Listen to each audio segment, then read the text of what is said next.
दोस्तों ये कहानी का दूसरा भाग है। कहानी के पहले भाग के लिए आप नीचे डिस्क्रिप्शन बॉक्स में जाएं, वहां पर मैंने लिंक दे दिया है।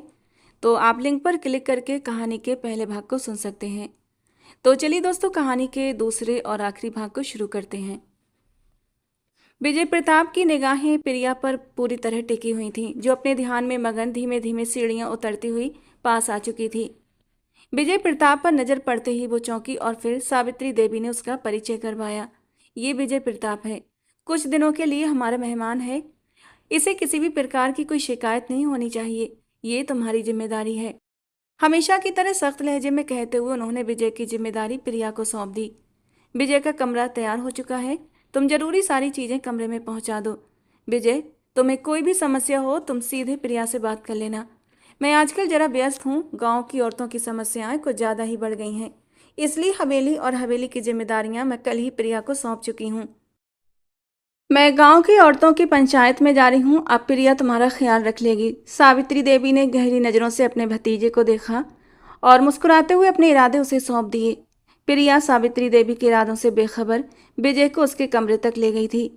इस दौरान विजय ने उससे बहुत ही अपनेपन का बर्ताव करते हुए उसे अपने बारे में सब कुछ बता दिया था कि वो अपना मास्टर्स पूरा कर चुका है और कुछ ही दिनों की छुट्टियों पर आया है ताकि गांव के शांत माहौल को एंजॉय कर सके।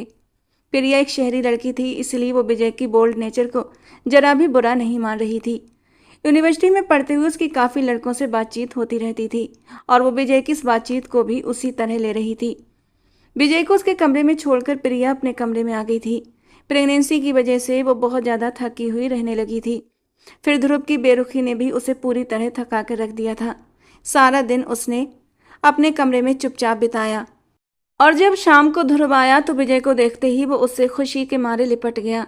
विजय ध्रुव से बड़ा था, इसलिए ध्रुव न सिर्फ उससे बहुत प्यार करता था बल्कि उसकी बेहद इज्जत भी किया करता था। वो दोनों स्कूल प्रोजेक्ट को ही डिस्कस कर रहे थे। ऐसे ही डिनर पूरा हुआ और प्रिया सबसे पहले कमरे में चली गई। ध्रुव काफ़ी देर तक विजय के साथ बातें करता रहा और फिर जब कमरे में आया तो उसकी नज़र सोती हुई प्रिया पर पड़ी। नींद में वो अपने आप से बेखबर किसी सौंदर्य की देवी जैसी लग रही थी। गर्भावस्था ने उसकी खूबसूरती को और भी निखार दिया था। पहले जो वो दुबली पतली हुआ करती थी, लेकिन अब उसका पूरा स्वरूप निखर चुका था। रंगत जो पहले ही गोरी दमकती हुई थी, अब उसमें हल्का गुलाबीपन भी शामिल हो चुका था। उसे टूटकर प्रिया के स्वरूप पर प्यार आया था और आगे बढ़कर उसने अपने होंठ प्रिया के गालों पर रख दिए। प्रिया थोड़ा सा कसमसाई थी लेकिन उठी नहीं थी। ध्रुव उसके पास बैठकर उसके बालों की लटों से खेलने लगा। अब ध्रुव की इस हरकत पर प्रिया की आंख खुल गई। आई एम सॉरी यार, मैं फिर लेट हो गया तुम्हारे पास आने में। ध्रुव ने तुरंत माफ़ी मांगी थी। प्रिया बिना कुछ कहे उठकर बैठ गई। नाराज हो मुझसे? नहीं, मैं क्यों नाराज होंगी। जानती हूँ कि आप गांव के लोगों की भलाई के लिए काम कर रहे हैं और फिर ये मेरा ही तो सपना है कि इस गांव में स्कूल हो, अस्पताल हो, ताकि यहाँ के लोग भी एक अच्छी ज़िंदगी जी सकें। प्रिया के समझाने पर ध्रुव ने मुस्कुराकर उसके हाथों पर अपना हाथ रख दिया। Thank you for understanding. अब तो विजय भैया भी आ गए हैं तो मुझे सहारा मिल गया है। उनके साथ मिलकर सारे प्रोजेक्ट्स जल्दी ही पूरे हो जाएंगे। ध्रुव की बात पर प्रिया चौंकी। मतलब? वो तो बस कुछ ही दिनों की छुट्टी पर आए हैं ना। अरे नहीं यार, विजय भैया आ गए हैं तो अब 6 महीने से पहले नहीं जाएंगे। वो जब भी गांव आते हैं उनका वापसी का दिल ही नहीं करता और इस बार तो डिग्री पूरी करके आए हैं तो मुझे यकीन है इतनी जल्दी वापस नहीं लौटेंगे। ध्रुव राठौर ने मुस्कुराते हुए प्रिया की गोद में सिर रख दिया। प्रिया भी उसके बालों से खेलने लगी। ध्रुव की उंगलियां धीरे धीरे प्रिया के पेट पर हरकत करने लगीं। वो अपने होने वाले बच्चे को महसूस करते हुए अपनी थकान को उतारने लगा और साथ ही साथ प्रिया से बातें भी करने लगा। विजय भैया बहुत अच्छे हैं, यूँ समझ लो कि मैं उन्हें बहुत फॉलो करता हूँ, मेरे आइडियल हैं वो। प्रिया की उंगलियों को दबाते हुए ध्रुव विजय प्रताप के बारे में बात करने लगा। वो हमेशा से विजय को आदर्श मानता था और इसी वजह से विजय को देखकर उसके अंदर एक नया जोश पैदा हो गया था कि वो अपने भाई के साथ मिलकर जल्दी ही सब कुछ पूरा कर लेगा। इस बात से बेखबर कि इस बार विजय आया नहीं था बल्कि उसे एक खास मकसद के लिए बुलवाया गया था। मदहोशी में ध्रुव ने अपने होंठ प्रिया के पेट पर रख दिए। आई लव यू मेरी जान, जल्दी से बाहर आ जाओ, पापा को तुम्हारा बहुत वेट है। वो अपने बच्चे से बात कर रहा था और प्रिया मुस्कुराते हुए अपने बच्चे के लिए इतनी तड़प देखकर खुश हो गई थी। धीरे से उसकी गोद से उठता हुआ प्रिया को अपनी बाहों में समेट गया था। काम में इस कदर बिजी हो गया था कि अपनी जान को प्यार करने का वक्त ही नहीं मिला। वो उसकी गर्दन में अपना चेहरा छुपाते हुए उसके बालों की खुशबुओं को महसूस करने लगा और प्रिया भी इस स्पर्श के लिए कब से तरस गई थी। धीरे धीरे वो ध्रुव की छुअन में मदहोश होने लगी थी। लेकिन अचानक ही उसे अपने बच्चे की चिंता हुई थी। ये सब करने से हमारे बच्चे को तो कोई नुकसान नहीं पहुंचेगा ना? ध्रुव धीरे से हंस दिया था। उसके लबों से खेलता हुआ वो धीरे से सरगोशी करते हुए बोला, अभी तो स्टार्टिंग के मंथ हैं, कुछ भी नहीं होगा। और मैं भला अपने बच्चे को नुकसान पहुंचने दूंगा। बहुत नरमी से अपने प्यार की शिद्दत तुम पर लुटाऊंगा। वो धीरे धीरे कुर्बत के नशे में बहकने लगा था। प्रिया के नरम वजूद से शरारत करते हुए प्रिया को भी मदहोश होने पर मजबूर कर चुका था। फिर तकिए पर उसका सर रखते हुए वो उसके ऊपर आया था, लेकिन अपना वजन उसने प्रिया पर बिल्कुल भी नहीं पड़ने दिया था। वो उसे बहुत नरमी से छू रहा था। जरा भी तकलीफ हो फौरन मुझे बताना, मुझे मेरे बच्चे से बढ़कर कुछ भी नहीं। उसने प्यार से प्रिया के कान में सरगोशी की थी और प्रिया ने हल्के से मुस्कुराते हुए अपनी पलकें बंद कर लीं और ध्रुव ने उसकी आंखों पर बारी बारी अपने होंठ रख दिए थे। वो बहुत दिनों बाद अपनी प्रिया के करीब हुआ था। जज्बात जुनूनी होने लगे थे, लेकिन उसने खुद को संभाल लिया था और बहुत प्यार से प्रिया के वजूद में उतर गया था। दिन तेजी से बीतने लगे। विजय कुछ वक्त तो ध्रुव के साथ बाहर बिताता, लेकिन बाकी का समय वो हवेली के चक्कर लगाता रहता था। इसी तरह अपने दिन गुजारता। धीरे धीरे उसने अपनी जगह प्रिया के दिल में बनानी शुरू कर दी थी। प्रिया एक बड़े भाई की तरह उसकी इज्जत करती और विजय प्रिया को ध्रुव के बारे में शक में डालने की कोशिश करने लगा। ध्रुव को तुम्हारा ख्याल क्यों नहीं है? हालत देखो अपनी कैसी हो रही हो, चेहरा भी पीला पड़ता जा रहा है। विजय ने बाग में बैठी प्रिया के चेहरे पर नजरें टिकाते हुए उससे हमदर्दी जताई। ऐसी बात नहीं है विजय भैया, ध्रुव ख्याल रखते हैं मेरा, बस वो प्रोजेक्ट्स में थोड़े व्यस्त हैं। मुझे तो नहीं लगता कि वो तुम्हारा ध्यान रखता है। देखो तो सही, आंखों में कैसा पीलापन छा गया है। विजय ने अपना हाथ प्रिया के चेहरे पर रखते हुए उसकी आंख को थोड़ा खींच कर देखा था। विजय की इस हरकत पर वो एकदम घबरा गई थी। ये पहली बार था जब विजय ने उसे छुआ था। वो तुरंत पीछे हट गई। मैं ठीक हूँ बिल्कुल। विजय को समझ आ गया था कि प्रिया को ध्रुव के खिलाफ करना इतना भी आसान नहीं है। इसीलिए उसने एक नज़र पीछे खड़ी दामिनी पर डाली। दामिनी, कम से कम तुम ही अपनी मालकिन का ख्याल रखा करो। विजय की बात पर दामिनी घबरा गई। जी साहब जी, मैं तो बहुत ख्याल रखती हूँ। विजय ने गहरी सांस लेते हुए अपनी निगाहें प्रिया के खूबसूरत रूप पर टिका दी थीं। वो दिल ही दिल में अपने भाई की पसंद की तारीफ करने लगा। बारिश का मौसम बन रहा था। शांत माहौल में सांस लेने के लिए प्रिया बाहर आकर बैठी थी, लेकिन अब विजय की बातें और नज़रों से उसका दम घुटने लगा था। क्या वाकई ध्रुव को उसका ख्याल नहीं है? कितने दिन हो गए थे उन दोनों ने ढंग से बात तक नहीं की थी।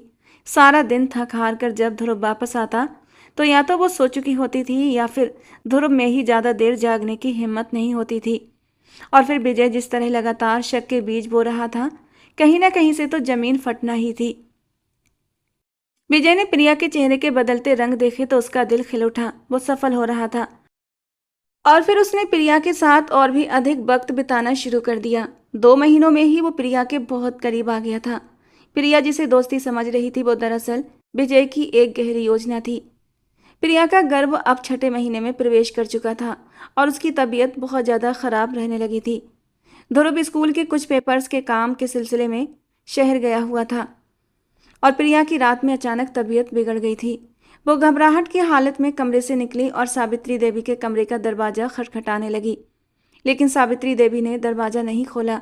उसने फ़ोन उठाकर लगातार ध्रुव को कॉल किया, लेकिन ध्रुव फ़ोन नहीं उठा रहा था। मजबूरी में वो विजय के कमरे के दरवाजे पर पहुंच गई। विजय भैया, विजय भैया, दरवाज़ा बजाते हुए वो लगातार विजय को आवाज़ें दे रही थी।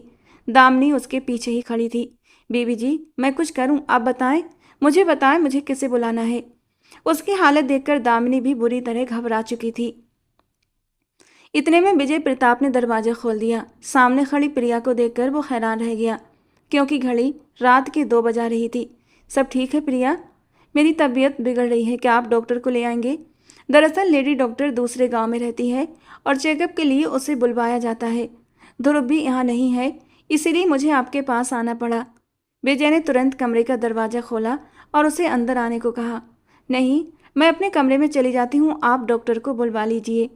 प्रिया विजय के कमरे में कदम नहीं रखना चाहती थी, लेकिन उसने प्रिया का बाजू पकड़कर उसे सहारा देते हुए अपने कमरे में बिठा लिया।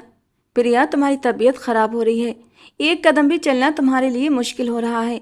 यहीं मेरे कमरे में बैठो और दामिनी, तुम जाओ और बुआ जी को उठाओ। बुआ जी के जागने के बाद ही मैं डॉक्टर को लेकर आऊंगा। इस तरह आपको तकलीफ में अकेला छोड़कर नहीं जा सकता। दामिनी तुरंत सावित्री देवी के कमरे की ओर जाने लगी तो पीछे से विजय की आवाज आई, दामिनी, जाते हुए कमरे का दरवाजा बंद करती जाना। विजय ने दामिनी को हुक्म दिया क्योंकि कमरे के अंदर एसी चल रहा था और यही सोचते हुए दामिनी ने कमरे का दरवाजा बंद कर दिया था, जो कि ऑटोमेटिक लॉक हो गया और वो सावित्री देवी के पास पहुंच गई। सावित्री देवी के कमरे का दरवाजा लगातार खटखटाती रही, लेकिन काफ़ी देर तक उन्होंने दरवाजा नहीं खोला और फिर जब दरवाजा खुला तो सामने खड़ी दामिनी को देखकर वो चौंक गई।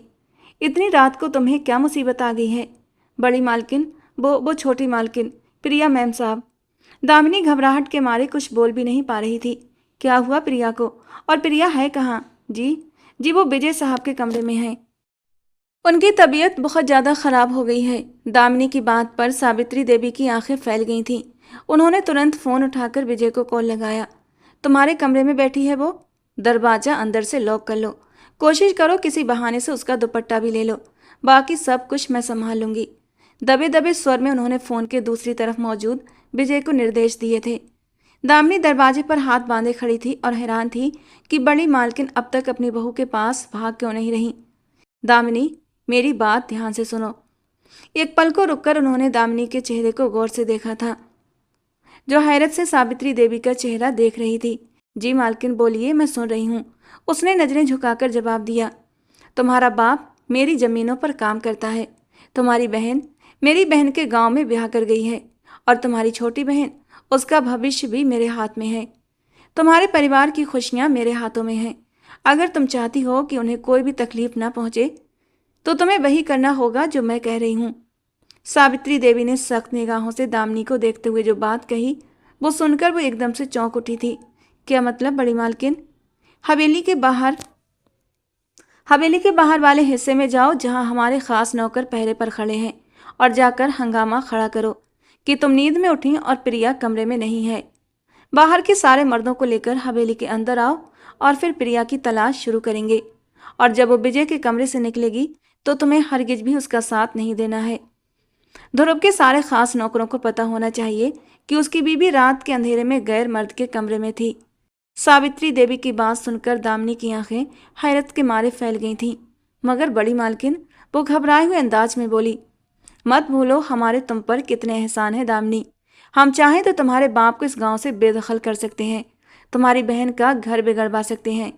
सावित्री देवी ने उसकी बात काट कर उसे धमकी दी थी और वो अपनी कच्ची उम्र की वजह से तुरंत डर गई।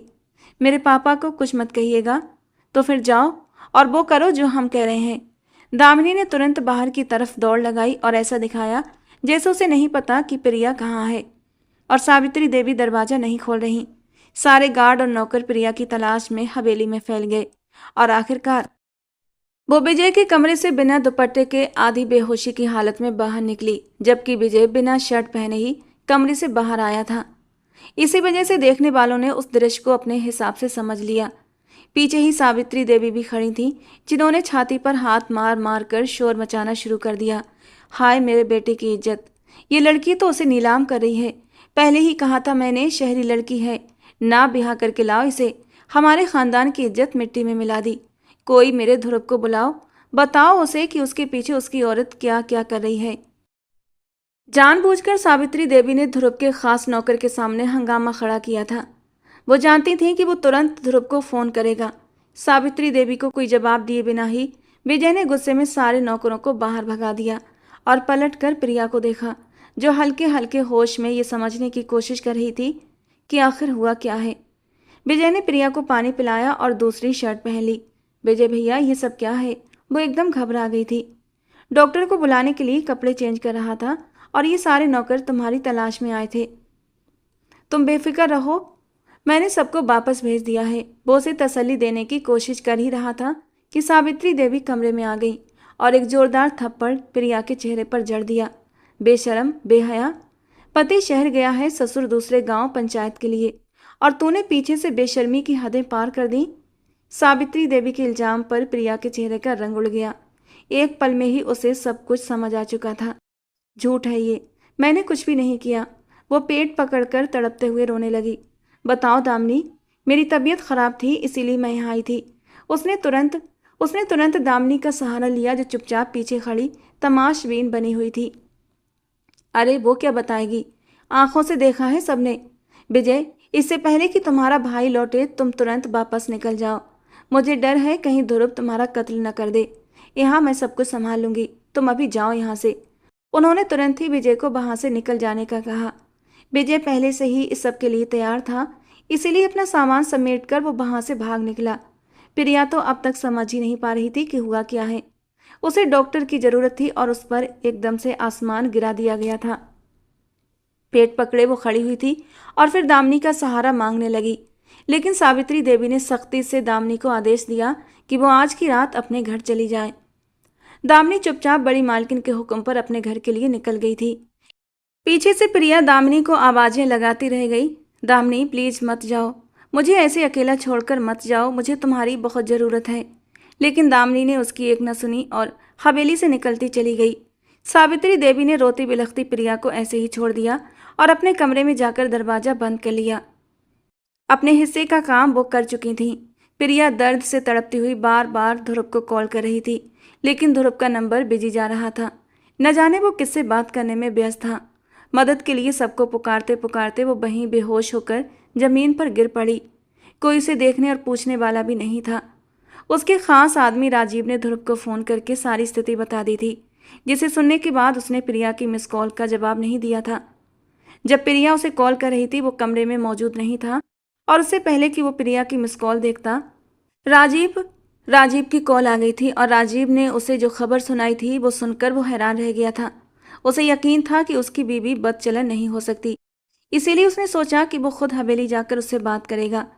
प्रिया की ओर से दोबारा आई कॉल को उसने रिसीव नहीं किया था, क्योंकि वो मौके पर ही पहुंचकर सारे हालात समझना चाहता था। गांव में इज्जत के नाम पर क्या कुछ हो सकता है, इसका उसे अच्छे से अंदाजा था। इसीलिए उसने अपनी गाड़ी बहुत तेजी से दौड़ाना शुरू कर दी। उसने तुरंत शहर से वापसी का रास्ता लिया और जैसे ही हवेली पहुंचा तो चारों तरफ सन्नाटा था। वो अपने कमरे में गया तो देखा प्रिया जमीन पर गिरी हुई जिंदगी और मौत की जंग लड़ रही थी।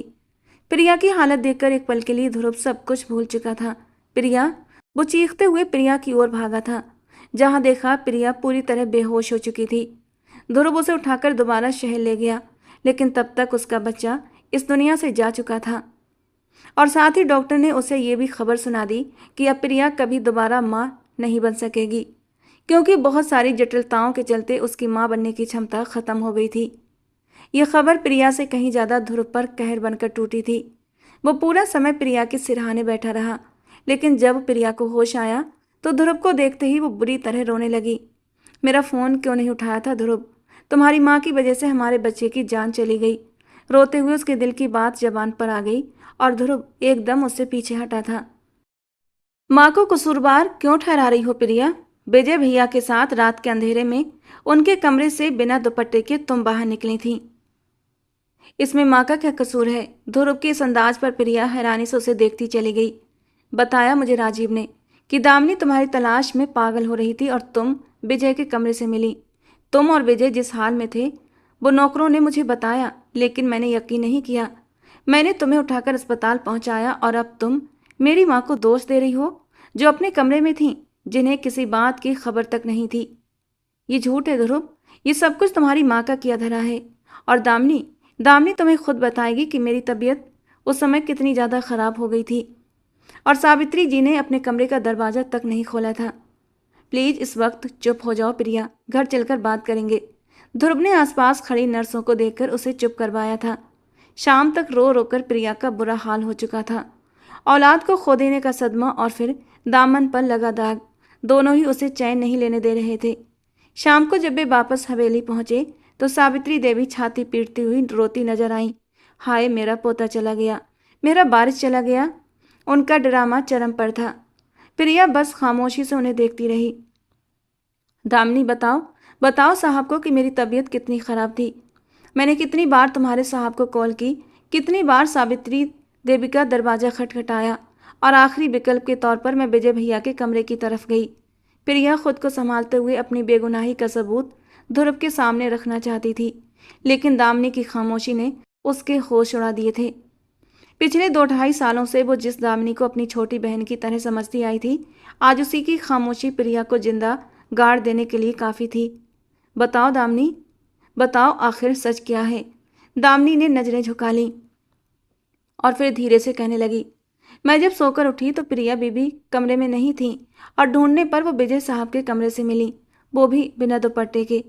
दामिनी के कुछ शब्दों ने प्रिया के दिल पर गहरी चोट कर दी थी और वहीं ध्रुव ने मुट्ठियां भींचते हुए खुद पर काबू किया था। कमरे में जाओ प्रिया, सख्त लहजे में कहते हुए उसने प्रिया को जबरदस्ती कमरे में भेज दिया था। देख ले बेटा, मैंने तो पहले ही कहा था, इन शहरी लड़कियों की कोई इज्जत नहीं होती और ना ही इन्हें इज्जत रखनी आती है। यहीं कोई गांव की लड़की होती तो तेरे पीछे अपनी इज्जत के लिए जान दे देती, लेकिन ये तेरी गैर मौजूदगी में विजय के साथ। सावित्री देवी बाल नोचने लगी। सोच, अगर तेरे बाप को पता चला तो क्या होगा। विजय तो रात के अंधेरे में ही निकल गया, विजय को भी इसी ने बहकाया होगा, वरना हमारे खानदान का खून ऐसा बेशर्म नहीं जो अपने ही भाई की इज्जत पर नजर रखे। सावित्री देवी दामन फैलाए कभी प्रिया को बद्दुआएं देती तो कभी बारिश को खोने के गम में आंसू बहाती। ध्रुव ने उन्हें तसल्ली देकर कुछ ही देर बाद कमरे में कदम रखा, जहां प्रिया का रो रो कर बुरा हाल था। अब क्यों आंसू बहा रही हो तुम? चला गया हमारा बच्चा। मैं तुम्हें वक्त नहीं दे पाया तो तुमने वो वक्त दूसरों में तलाश करना शुरू कर दिया। मैं मानता हूं कि मर्द और औरत को एक दूसरे की ज़रूरत होती है। तुम्हें भी मेरे साथ की ज़रूरत थी, लेकिन जो कुछ भी मैं कर रहा था वो तुम्हारे लिए ही तो कर रहा था। फिर तुम कैसे विजय भैया के साथ? वो अविश्वास में था। मैंने कुछ नहीं किया। झूठ बोलते हैं सब, झूठ बोलती है दामिनी, सब झूठे हैं। प्रिया, और सिर्फ अकेली तुम एक सच्ची हो। हवेली के सारे नौकर, मेरी माँ और खुद दामिनी, वो सब झूठ क्यों बोलेंगे? और प्रिया के लिए अब कहने को कुछ भी नहीं बचा था। उसका ध्रुव उस पर यकीन नहीं कर रहा था। वो वहीं बेड पर धम से बैठ गई थी, आंखों से आंसू तेजी से बहने लगे थे। सब कुछ खत्म हो गया ध्रुव, सब कुछ। एक विश्वास के ऊपर ही ये रिश्ता टिका होता है, और जब विश्वास ही ना हो तो इस रिश्ते का क्या मतलब रह जाता है? अगर तुम्हें मुझ पर यकीन नहीं तो तलाक। तलाक के शब्द पर ध्रुव ने साइड टेबल पर रखा गुलदस्ता उठाकर जमीन पर दे मारा। खबरदार, जो आइंदा ये शब्द तुम्हारी जबान पर आया, इस घर से, इस हवेली से और मेरी जिंदगी से तुम कभी भी नहीं जाओगी। दरवाजा पटक कर वो कमरे से बाहर चला गया था और प्रिया ने अपने कानों पर हाथ रख लिए थे। उसकी हंसती खेलती जिंदगी तबाह हो चुकी थी।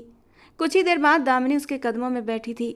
माफ़ कर दीजिए मैडम जी, मुझे माफ़ कर दीजिए, मजबूर थी मैं। दामिनी ने सारा सच प्रिया के सामने रख दिया था। अपनी बेबसी बताते हुए वो प्रिया के पांव पकड़कर रो रही थी। प्रिया ने बस एक नज़र उस पर डाली और चुपचाप पीछे हटकर बैठ गई। कमरे में सन्नाटा छा गया था। प्रिया के आंसू अब सूख चुके थे। दवाइयों के असर में वो कुछ ही देर में नींद की गहराइयों में उतरती चली गई थी। रात के अंधेरे में जब ध्रुव वापस लौटा तो उसकी आंखों की लाली कई राज बयान कर रही थी। शायद वो रोता रहा था। औलाद को खो देने का गम उसे अंदर ही अंदर खा रहा था। वो सोती हुई प्रिया के पास आकर बैठा और उसके पांव पर अपनी उंगलियां फेरने लगा। विजय वापस अपने देश जा चुका था। सावित्री देवी अपने कमरे में आराम कर रही थी। दामिनी कमरे के बाहर मौजूद थी और वो प्रिया के बेहद करीब। मुझे तुम पर अपनी जान से ज़्यादा भरोसा है। औलाद को खोने के गम ने शायद मुझे कड़वा बना दिया था, लेकिन मैं आज भी तुमसे पहले जितनी ही मोहब्बत करता हूँ प्रिया। ध्रुव ने धीरे से अपने होंठ प्रिया के पैरों पर रखे थे। उसके होंठों की गर्मी से वो चौंक कर उठ बैठी। क्या कर रहे हैं आप? जल्दी से पैरों को समेटती वो पीछे हुई थी। कैसी तबीयत है अब तुम्हारी? ध्रुव ने अपने लहजे को सामान्य बनाए रखा। ठीक हूँ मैं, क्या होगा अब? जो खोना था वो खो चुकी हूँ, अपनी औलाद भी और आपका भरोसा भी। सॉरी, मैं बहुत कड़वा हो गया था। नजरें झुकाए वो अपने रवैये की माफ़ी मांग रहा था। काश काश तुम मेरा फ़ोन उठा लेते तो मैं कभी विजय भैया के कमरे का रुख न करती। मेरा फ़ोन कमरे में था प्रिया, मैं स्टडी रूम में था। मैं कुछ काम कर रहा था, इसलिए ध्यान नहीं गया। मुझे नहीं पता था कि एक ही रात में कयामत टूट पड़ेगी। प्रिया के हाथ पकड़कर वो अपने आंसुओं को रोकने की नाकाम कोशिश कर रहा था। एक मर्द सिर्फ उसी औरत के आगे आंसू बहाता है जिससे वो बेहद मोहब्बत करता है, और प्रिया वही औरत थी जिसके लिए ध्रुव ने सारी दुनिया से बगावत की थी। शायद किस्मत को यही मंजूर था प्रिया। अपने आप पर काबू रखते हुए उसने प्रिया को हिम्मत देने की कोशिश की। किस्मत को कुछ मंजूर नहीं था। जो कुछ मंजूर था वो सावित्री देवी को मंजूर था। वो नहीं चाहती थी कि मैं इस घर की बहू बनूं, तुम्हारे वारिस को जन्म दूं। ये सब उनकी सोची समझी साजिश थी। और मैं बेवकूफ़ इतना भी न समझ सकी कि जिसे मैं अपना भाई कह रही थी वो भी उसी साजिश में बराबर का हिस्सेदार था। नफरत से कहते हुए प्रिया ने विजय को निशाना बनाया था। ध्रुव एकदम से ठिठक कर पीछे हटा था। क्या सबूत है तुम्हारे पास इस बात का कि ये सब कुछ मेरी माँ ने किया है? नौकरानी ने जो देखा वही बयान किया। मैं नहीं जानता कि तुम बिना दुपट्टे के वहाँ क्या कर रही थी विजय के कमरे में। विजय के जिस्म पर कपड़े क्यों नहीं थे, लेकिन मैं तुम पर भरोसा करता हूँ प्रिया। मगर इसका ये मतलब हरगिज नहीं कि तुम मेरी माँ को कसूरवार ठहराओ। प्रिया को उसकी हदें बताते हुए ध्रुव उसके पास से उठकर खड़ा हुआ था और प्रिया की आंखों में बेयकीनी फैल गई थी। वो आज भी अपनी माँ पर उससे कहीं ज़्यादा विश्वास करता था। औलाद को खो देने के बाद भी उसे अपनी माँ की चालाकियों पर शक नहीं हुआ था। प्रिया के पास फिलहाल कोई सबूत नहीं था, इसलिए वो चुप हो गई। लेकिन दामिनी चाहती तो सब कुछ ठीक हो सकता था। कुछ देर बाद ध्रुव उसके बिल्कुल पास आंखें बंद किए हुए लेटा हुआ था। मगर प्रिया का मन अब ध्रुव की तरफ से बिल्कुल भी नहीं था। वो चुपचाप अपनी उंगलियों की लकीरों को महसूस कर रही थी। अब वो कभी माँ नहीं बन सकती थी, कभी इस हवेली को वारिस नहीं दे सकती थी। और इसीलिए आज नहीं तो कल सावित्री देवी ने ध्रुव के लिए दूसरी औरत का इंतजाम कर ही देना था। और यही दूसरी औरत का शब्द इस रात के पहर उसके दिल में कांटे की तरह चुभ रहा था। वो पढ़ी लिखी थी, समझदार थी, लेकिन फिर भी गांव की एक अनपढ़ औरत की सियासत को समझ नहीं पाई थी। सब कुछ धुंधला सा लग रहा था। उसने अपने होंठ एकदम से सिल लिए थे, अब कुछ भी नहीं बोली थी। वो जिंदा होकर भी एक लाश बन गई थी। इस हादसे के 2 महीने बाद ध्रुव पूरी तरह से संभल चुका था। स्कूल का उद्घाटन होने जा रहा था। अस्पताल की आधी इमारत तैयार हो चुकी थी, लेकिन अब प्रिया का दिल वीरान था। ये सब चीज़ें उसे खुशी नहीं दे रही थीं।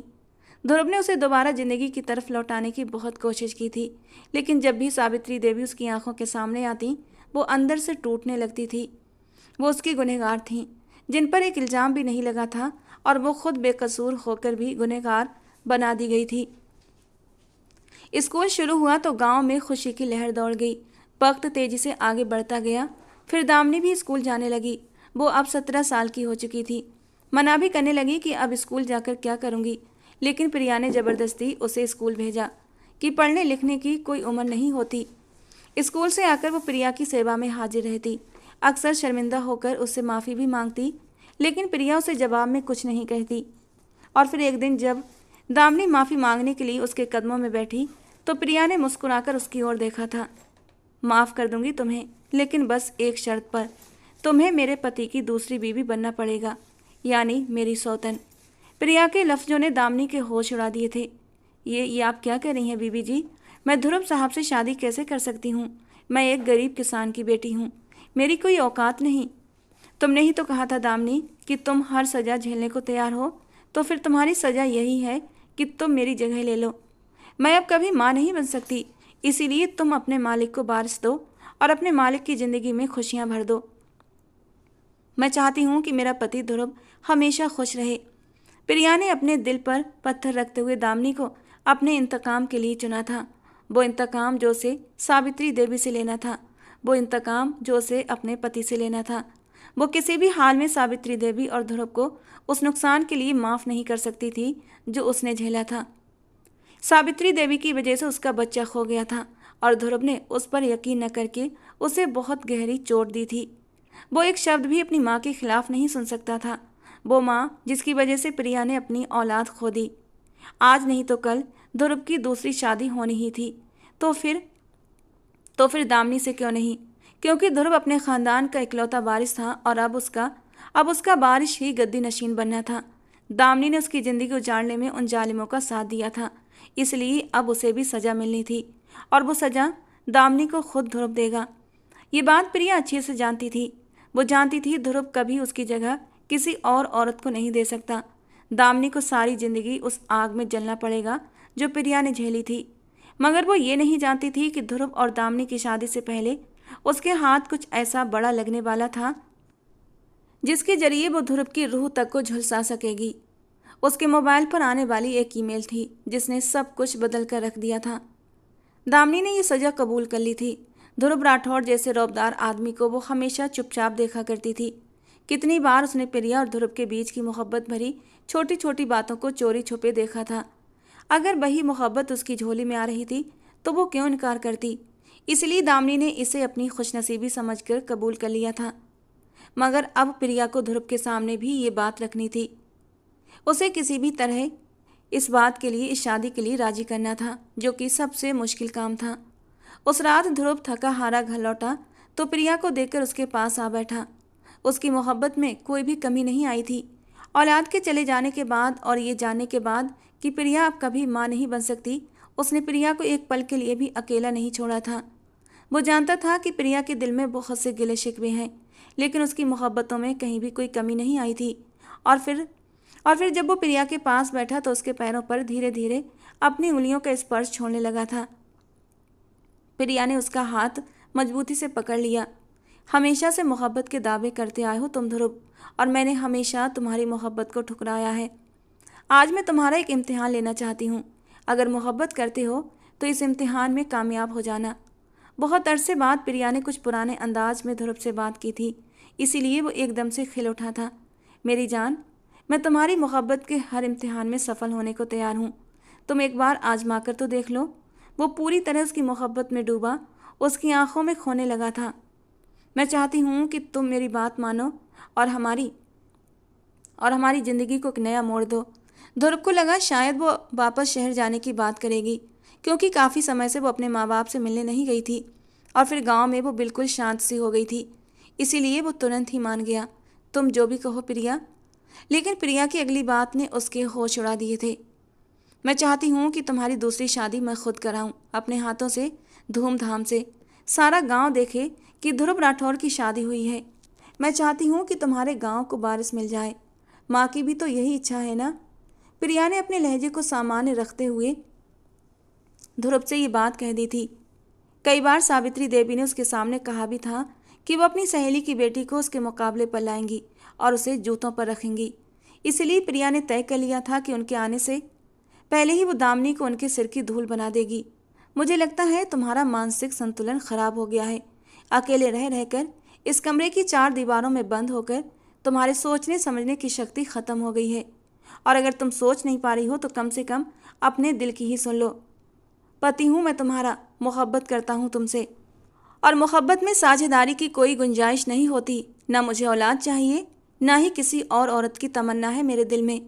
मेरी जिंदगी तुमसे शुरू होकर तुम पर ख़त्म होती है प्रिया। ध्रुव ने जज्बात में आकर उसे पूरी तरह झकझोर डाला था।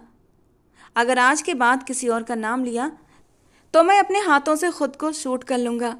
जब्त के आलम में कहता हुआ वो उठकर खड़ा हो गया था। तुम खुद को क्या शूट करोगे ध्रुव? उससे पहले मैं खुद ही खुद को ख़त्म कर लूँगी। नहीं देख सकती मैं ये सब कुछ। मेरी वजह से तुम बाप नहीं बनो, ये जायज़ नहीं है ध्रुव। तुम्हारे गांव को बारिश चाहिए, तुम्हारी ज़मीनों को हकदार चाहिए, और इससे भी बढ़कर ये कि ये मेरी खुद की इच्छा है। मैं चाहती हूँ कि तुम्हारी दूसरी शादी हो, और वो भी मेरी मर्जी से।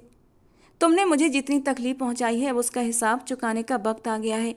अगर मोहब्बत करते हो तो मेरी मर्जी से शादी कर लो। यूँ समझ लो कि प्रिया की तरफ से ये तुम्हारे लिए सज़ा है। प्रिया ने सख्ती से कहते हुए उसे अपने इरादों से आगाह किया था।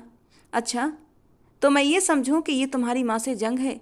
जानता हूँ मैं कि वो सिमरन से मेरी शादी करवाने के पीछे पड़ी हैं, इसीलिए तुमने पहले ही कोई और लड़की ढूंढ ली। मैं क्या तुम दोनों के लिए कोई खिलौना हूँ? ध्रुव ने तंजिया अंदाज में मुस्कुराते हुए उसकी तरफ देखा तो वो कुछ गड़बड़ा सी गई। खिलौना नहीं हो, लेकिन अब इस कमरे में खिलौने होने चाहिए। तो मैं नहीं लगता कि हमारी ज़िंदगी में औलाद की जो कमी है वो पूरी हो जानी चाहिए। 3 साल हो गए हैं हमारी शादी को, 3 साल बीत गए हैं। तो मुझे बताओ कि तुम्हारे दिल में औलाद को लेकर कोई अरमान नहीं है? तुम्हारा दिल नहीं चाहता कि तुम्हारी ज़िंदगी में किसी नन्हे कदमों की आहट हो? प्रिया ने उसे जज्बाती करने की पूरी कोशिश की थी। ध्रुव एक गहरी सांस लेकर रह गया।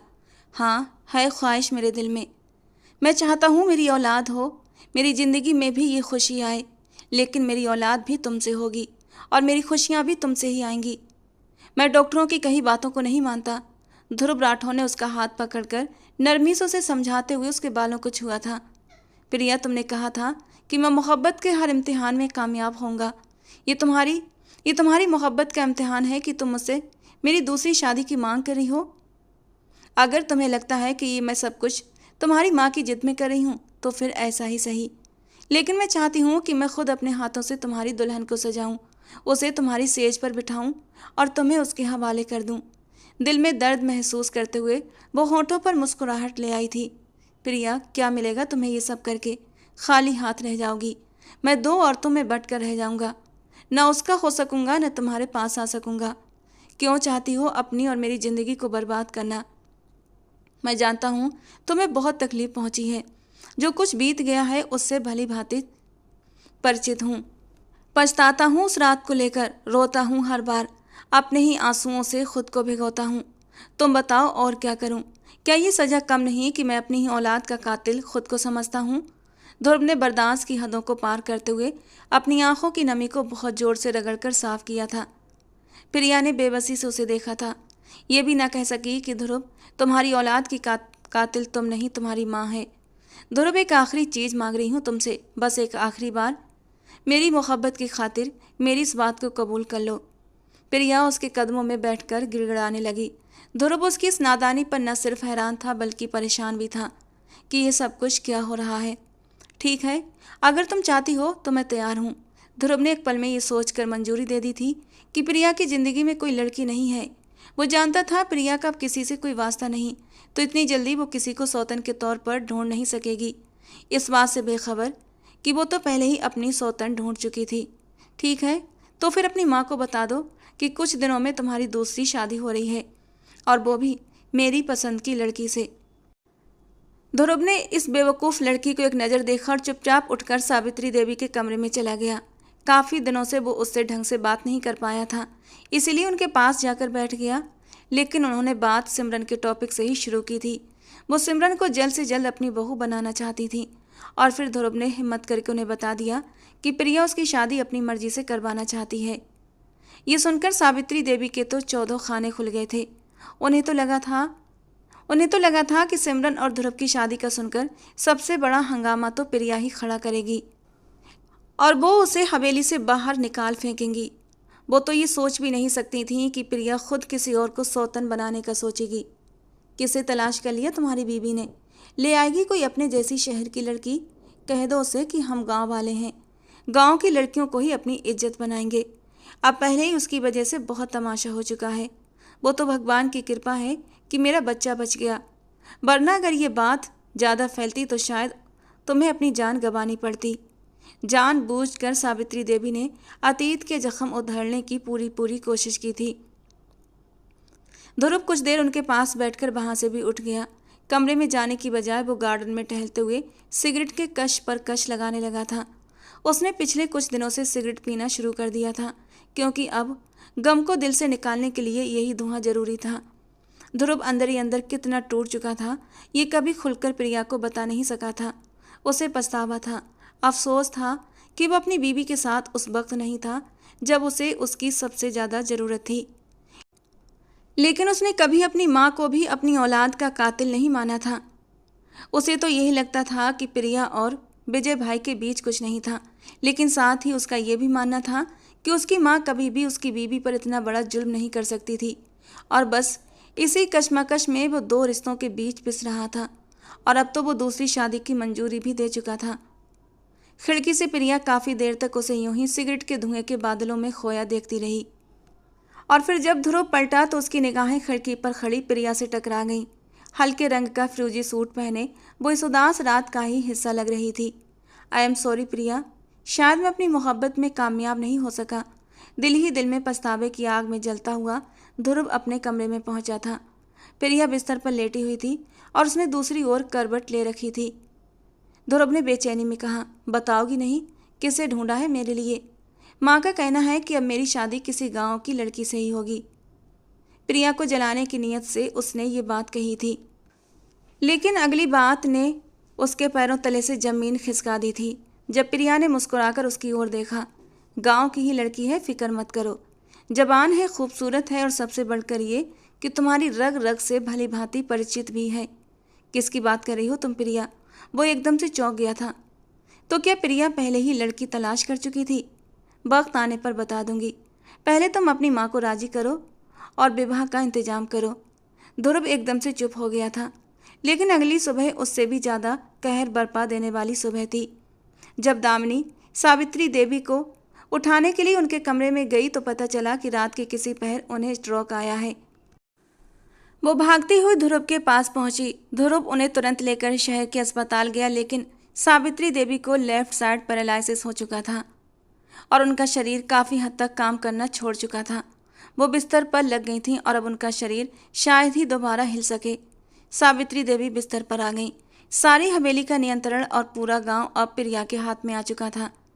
सावित्री देवी की बीमारी पर उसे जरा भी अफसोस नहीं हुआ था, बल्कि उसने चुपचाप सब कुछ अपने कब्जे में लेते हुए ध्रुव की शादी की तैयारी शुरू कर दी थी। और फिर शादी से एक दिन पहले जब ध्रुव ने बहुत ज़्यादा जिद करके उससे पूछा कि वो किससे उसकी शादी करवा रही है, तब प्रिया के होंठों से निकले नाम को सुनकर वो चौंक कर रह गया था। मुझे लगता है कि तुम पूरी तरह पागल हो चुकी हो। दामिनी तुम्हारी नौकरानी है, हर वक्त तुम्हारे साथ रहने वाली। तुम उसकी शादी मुझसे करवाना चाहती हो, एक नौकरानी से? और अभी उसकी उम्र ही क्या है, अभी 18 की भी नहीं हुई है। अगर माँ को पता चला तो वो हंगामा कर देंगी, और गांव वाले, उन्हें क्या जवाब देंगे हम कि हमने किसान की बेटी को उनकी मालकिन बना दिया। ध्रुव का बस नहीं चल रहा था कि वो किसी दीवार से सिर टकरा दे। ध्रुव, मैंने कहा था ना, ये तुम्हारी मोहब्बत का इम्तिहान है, बस इसमें साबित हो जाओ। मैं ये बेवकूफ़ी नहीं कर सकता प्रिया। तुम अभी और इसी वक्त इन तमाम इंतजामों को रोक दो। मैं और तमाशा नहीं चाहता। वो इनकार करता हुआ कमरे से निकल गया था और प्रिया ने उसे जाते हुए देखा। ध्रुव के जाते ही दामिनी दौड़ती हुई कमरे में आई थी।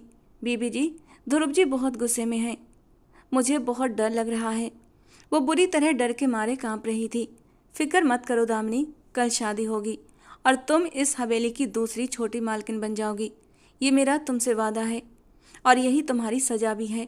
दामिनी चुपचाप एक और खड़ी हो गई थी और प्रिया ने एक बार फिर अपना मोबाइल उठाकर वो ईमेल चेक की थी जो उसकी ज़िंदगी का एक नया राज खोलने वाली थी। ध्रुव के सामान से उसने उस मेल का प्रिंट निकाला और उसे उसी फाइल में रख दिया जो उसकी अस्पताल की फाइल थी। रात गए जब ध्रुव वापस लौटा तो उसके चेहरे पर गुस्से के साफ असर थे। मैं एक आखिरी बार तुमसे कह रहा हूँ प्रिया कि अपनी दीवानगी को ख़त्म करो और समझने की कोशिश करो कि तुम जो चाहती हो वैसा नहीं हो सकता। वो अब उसे गुस्से से समझाना चाहता था। अगर तुम दामिनी से शादी नहीं कर सकते तो मैं भी इस हवेली में नहीं रह सकती। मैंने कहा था ना, ये तुम्हारी मोहब्बत का इम्तिहान है, तुम्हारी सज़ा है। शादी तो तुम्हें दामिनी से ही करनी होगी, वरना मैं अपनी जान ले लूँगी। जज्बात में कहती हुई प्रिया ने साइड टेबल पर रखी फल काटने वाली चाकू उठा ली थी और अपनी कलाई पर जमा दी। ये देख ध्रुव एक पल में पागल हो गया। क्या कर रही हो प्रिया, जख्मी हो जाओगी। प्रिया ने हल्का सा दबाव डाला तो उसकी कलाई से खून निकलने लगा था। ओके ओके, मैं शादी कर रहा हूँ, लेकिन तुम ये सब बेवकूफ़ी वाली हरकतें बंद कर दो। वो एकदम ही उसके आगे हार गया था। डर था कि कहीं वो खुद को नुकसान न पहुँचा दे। पहले ही वो बेहद कमज़ोर हो चुकी थी। खुद का ख्याल न रखने की वजह से हर वक्त बीमार सी दिखती थी। अब अगर उसे कुछ हो जाता तो ध्रुव जिंदा होते हुए भी मर जाता। अगले दिन सावित्री देवी को पता चला था कि दामिनी को प्रिया उनके बेटे के लिए सजा रही है, और ये सुनते ही वो एकदम दीवानी सी हो गई थी। लेकिन न वो उठ सकती थी, ना ही अपनी जुबान हिला सकती थी। प्रिया ने उनकी बीमारी का फ़ायदा उठाकर दामिनी को दुल्हन बनाकर सेज पर बिठा दिया। गांव के सारे लोग आए थे और धीमी धीमी फुसफुसाहटों में हर कोई उसे पागल कह रहा था कि जो अपनी ही नौकरानी को अपनी सौतन बना रही थी, और वो भी पूरी खुशी से। सबको यही लग रहा था कि बच्चा होने के बाद दामिनी को हवेली से निकाल फेंक दिया जाएगा और प्रिया और ध्रुव उस बच्चे को अपना बना लेंगे। किसी को नहीं पता था कि प्रिया के दिलो दिमाग में क्या चल रहा है। और फिर दामिनी को ध्रुव की सेज पर बिठाकर वो अपने कमरे में लौट आई थी। ध्रुव ने न चाहते हुए भी दामिनी का हक अदा किया था, क्योंकि अब वो उसकी पत्नी थी। और फिर जब वो प्रिया के पास आया तो प्रिया ने फाइल खोलकर उसके सामने रख दी। ये वही फाइल थी जिसमें वो ईमेल लगाई गई थी। धीरे धीरे ध्रुव उस फाइल को देखने लगा जिसमें शुरुआत में अस्पताल के कागजात थे और फिर एक पेज पर लिखा था, प्रिया अब मां नहीं बन सकती। और जब वो आखिरी पन्ने पर पहुंचा तो उसके दिल की दुनिया उजड़ गई थी। वो एक ईमेल थी जिसका प्रिंट लिया गया था और साथ ही एक छोटा सा खत भी था जो कुछ वक्त पहले ही प्रिया को मिला था विजय की तरफ से। वो माफ़ी मांग रहा था। उसे एहसास हो चुका था कि उसने अपने छोटे भाई के साथ ज्यादती की थी। बुआ जी की बातों में आकर उन दोनों का घर उजाड़ना चाहा और इसी वजह से प्रिया का बच्चा भी मर गया। उसने माफ़ी मांगी थी। उसका कहना था कि वो ध्रुव के बच्चे को नुकसान नहीं पहुंचाना चाहता था। वो तो बुआ जी के कहने पर उन दोनों को अलग करना चाहता था, लेकिन उसे नहीं पता था कि एक मासूम की जान चली जाएगी। उसका ये माफ़ीनामा ध्रुव पर बिजली बनकर गिरा था। ये हकीकत खुल गई थी कि उसकी खुशियों को तबाह करने वाली कोई और नहीं बल्कि उसकी माँ सावित्री देवी ही थी। सर पकड़े वो आंसू बहा रहा था और प्रिया बेजान सी उसके सामने बैठी थी। फ़ोन नहीं उठाया तुमने मेरा। मानती हूँ मैं कि तुम्हें पता नहीं चला होगा, लेकिन बताया था ना मैंने तुम्हें कि मैं बेगुनाह हूँ। तुम्हारी माँ ने सब कुछ जानबूझकर किया। हमारा बच्चा उनकी वजह से गया, लेकिन तुम नहीं माने। चाहो तो विजय को कॉल करो, अपने भाई से पूछो क्या ये सब झूठ है या सच्चाई। हर बात का खुलासा हो जाएगा। ठंडे लहजे में प्रिया ने ध्रुव को जिंदा ही दफना दिया था। अब मैं तुमसे तलाक चाहती हूँ। तुम्हारी ज़िंदगी में मैंने दामिनी के रूप में एक सज़ा छोड़ दी है। अपनी ज़िंदगी उसे लेकर आगे बढ़ाओ, अपनी नस्ल को आगे बढ़ाओ, लेकिन मुझे अब इस हवेली के दरो दीवार से आज़ाद कर दो। उसने अपना सामान समेटते हुए तलाक की मांग रख दी थी और ध्रुव ने उसे कसकर कमर से पकड़ लिया। नहीं प्रिया, तुम मुझे ऐसे छोड़कर नहीं जा सकती। आई एम रियली सॉरी, मुझसे गलती हो गई। नहीं जानता था कि मेरी माँ इतना नीचे गिर जाएगी। आंसू बहाते हुए वो उससे माफ़ी मांग रहा था, लेकिन जब वो नहीं मानी तो ध्रुव ने उसे उठाकर बिस्तर पर पटक दिया। तुम सिर्फ मेरी हो प्रिया, तुम्हारे बिना नहीं रह सकता। वो बेतहाशा उसके चेहरे को चूमने लगा तो कभी उसके गर्दन को छूने लगा, और जब प्रिया ने गुस्से से उसे अपने ऊपर से हटाना चाहा तो वो अपनी मनमानियों पर उतर आया, अपनी मोहब्बत जताने लगा। आखिरकार प्रिया ने उसे झटक कर अपना सामान उठाया और हवेली छोड़कर निकल गई। ध्रुव को उसके जाने का यकीन नहीं हो रहा था। वो कहर भरी नज़रों से दामिनी के साथ पहुंचा था, क्योंकि उसे यकीन था कि शुरू से ही दामिनी को सब कुछ पता था।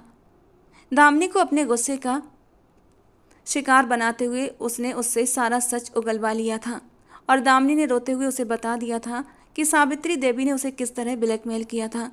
ये सब जानकर उसने दामिनी को वहीं कमरे में अकेला छोड़ दिया, लेकिन नफरत की जो दीवार उसके दिल में खड़ी हो गई थी वो उसे अंदर ही अंदर खा रही थी। उसकी माँ ने सब कुछ तबाह कर दिया था, उसकी खुशियाँ उससे छीन ली थी, और विजय को तो वो अपना बड़ा भाई मानता था। सारी रात वो सिगरेट पीता रहा। दिल के अंदर एक आग सी जल रही थी। कैसे वो प्रिया को तलाक दे सकता था? ये मुमकिन ही नहीं था। उसकी मोहब्बत बेशुमार थी प्रिया के लिए। दामिनी को अपनी ज़िंदगी में उसने सिर्फ प्रिया के लिए ही कबूल किया था, और प्रिया ही उसे छोड़कर चली गई थी। क्या हो जाता अगर वो पहले ही ये सब कुछ उसके सामने रख देती? विजय की ईमेल, उसका लिखा हुआ खत, तो शायद वो दामिनी से शादी ही न करता। लेकिन प्रिया ने उसके लिए यही सज़ा चुनी थी। प्रिया का एतबार टूटा था, वो एतबार जो उसे ध्रुव पर था कि वो हर सूरत उस पर यकीन करेगा। ध्रुव से गलती हो गई थी। वो मोहब्बत के मामले में चूक कर बैठा और प्रिया उसे छोड़कर चली गई। पूरी रात ऐसे ही गुजर गई थी। अगली सुबह जब वो सावित्री देवी के कमरे में गया तो उनसे सवाल तक न कर सका कि उन्होंने उसके साथ इतना जुल्म कैसे किया। बस खामोशी से उसने अपने दिल का हाल उनके सामने रखा और वहाँ से निकल आया। सावित्री देवी की आंखों से आंसू बहने लगे थे। आज वो बिल्कुल बेबस थीं, अकेली और नौकरों के रहमो करम पर अपने कमरे की चार दीवारी में कैद थीं। काश कि उन्होंने प्रिया को मोहब्बत से अपनाया होता तो आज उनका घर खुशियों से भरा होता।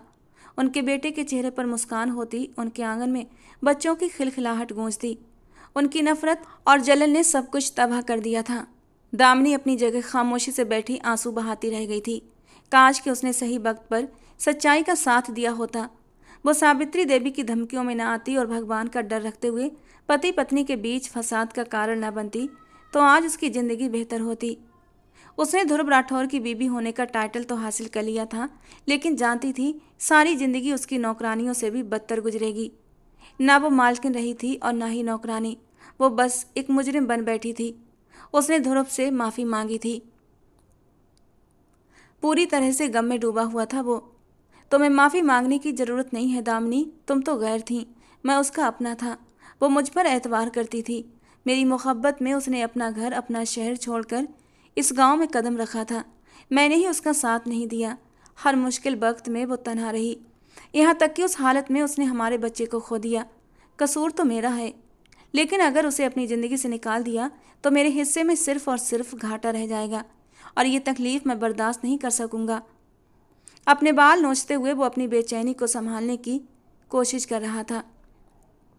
प्रिया शहर जा चुकी थी और वो उसके बिना गांव में बिल्कुल अधूरा था। साहब, अगर आप कहें तो मैं शहर जाती हूँ। उनके पांव पकड़ लूँगी, बीबी जी को मना कर लाऊंगी, उन्हें अपनी गलतियों का इकरार करूँगी। आप दोनों को जुदा देखकर मेरा दिल करता है, मेरा दिल बेचैन होता है। ये मैं बता नहीं सकती आपको। मैं आपको प्रिया बीबी जी के साथ ही देखना चाहती हूँ, दामिनी ने मासूमियत से कहते हुए ध्रुव के दिल को चीर दिया था। ध्रुव ने आहिस्ता से उसके आंसू पोंछे और उसके माथे पर अपने होंठ रखे थे। मैंने तुम्हें माफ़ कर दिया, ये कहकर उसने जल्दी से अपनी कार की चाबी उठाई थी, जबकि दामिनी के दिल में एक सुकून सा उतरा था। उसके साहब ने उसे माफ़ कर दिया था। मैं शहर जा रहा हूँ, उसे लेकर ही लौटूंगा। वो शहर जाने के लिए निकल पड़ा था। दामिनी ने बहुत सारी दुआएं मांगी थी। ध्रुव के होठों का स्पर्श अब भी उसके माथे पर मौजूद था। दिल में एक ख्वाहिश ने अंगड़ाई ली थी, काश कि उसका ध्रुव का रिश्ता हमेशा के लिए बन जाए। वो दिल से ये दुआ मांग रही थी। ध्रुव शहर पहुंचा तो सकते में रह गया था। प्रिया के घर पर भीड़ लगी हुई थी और फिर पता चला कि प्रिया के माँ बाप का एक बहुत खतरनाक एक्सीडेंट हो गया है और दोनों ही इस दुनिया से जा चुके हैं। प्रिया पूरी तरह सन्न थी। ध्रुव उसे संभालने की कोशिश कर रहा था। फिर ध्रुव ने ही उसके माता पिता के अंतिम संस्कार का इंतजाम करवाया, उसके घर को ताला लगाया और उसका हाथ पकड़कर उसे हवेली ले आया।